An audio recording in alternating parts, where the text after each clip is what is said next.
Welcome, friends. James Corbett here, corbettreport.com, coming to you on the 26th of March, 2018, with some breaking quote-unquote news updates. What am I talking about? I'm talking about investigators raiding Cambridge Analytica's London offices looking for information surrounding this Facebook data harvesting scandal in Cambridge Analytica, and what did they have to do with the Trump election or with the Brexit vote, and what's going on here, what's this company about. And for people who don't know, the MSM is also there to give you the background details and tell you all about the scandal. Cambridge Analytica parent company bragged about interfering in elections, according to a report, and this is citing the good old Big Brother corporation, talking about SCL Elections, the parent company of Cambridge Analytica, having interfered in the Nigerian elections in 2007, in Latvia 2006, Trinidad Tobago 2010, all of which bragged about openly in the SCL Elections online materials, or their brochures and pamphlets anyway. All of this apparently breaking news to some people, but not all people, and certainly I hope not the people in my audience, because you will have seen all of this information already dredged up almost a year ago in an episode I did at the time, episode 319 of the Corbett Report, for people paying attention, Psychographics 101, in which we talked about all of this. We talked about the scandals surrounding the Cambridge Analytica's involvement in various elections. I played the creepy clips of Alexander Nix bragging about scraping data off of Facebook surveys and constructing psychographic profiles of people. We addressed the different scandals that are coming out now, and Cambridge Analytica walking this back and saying, well, we can do this, but we didn't do this in the elections. And we talked about the legal troubles they were in at that time with the Information Commission Office starting to look into this.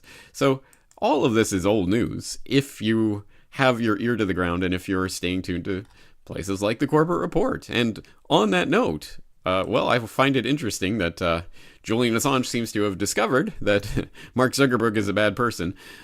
He says, I've deleted my Facebook. In fact, I never had one. Well, congratulations, Julian. Did you know that the Corbett Report is not on Facebook? Yeah, little known fact there. Friends don't put their friends into a giant intelligence database controlled by a megalomaniac who calls his users, quote, dumb fucks, unquote, for trusting him. Yes. For those who don't know, this is from an exchange that came out years and years and years ago where yes, Mark Zuckerberg, he definitely does not treat his users very well. But again, you would have heard that many years ago from the Corbett Report. If you watched my last word on privacy video, you will have heard that exact quote a long time ago. This was from 2013. In fact, I remember covering this a couple of years before that point at Sunday Update in 2011. So anyway, for people who are just getting this message now from Julian Assange, well, you could have got it from James Corbett many years ago.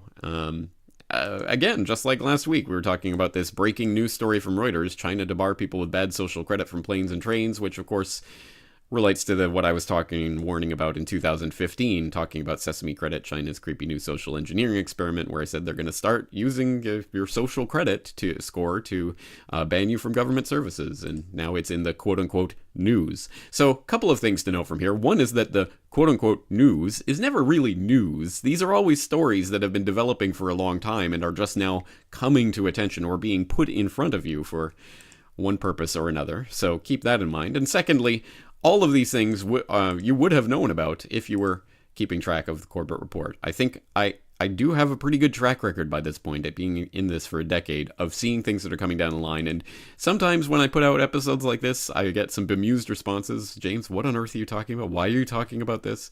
This is why, because these are the stories that are going to be the stories. They're coming along, they're coming down the pipe, and I can see them developing. I didn't just fall off the turnip truck. So anyway, I will of course put the link to Psychographics 101 in the show notes for this video so you can go and explore that particular podcast if you hadn't heard it already and find out more about what is quote-unquote in the news. James Corbett, corbettreport.com.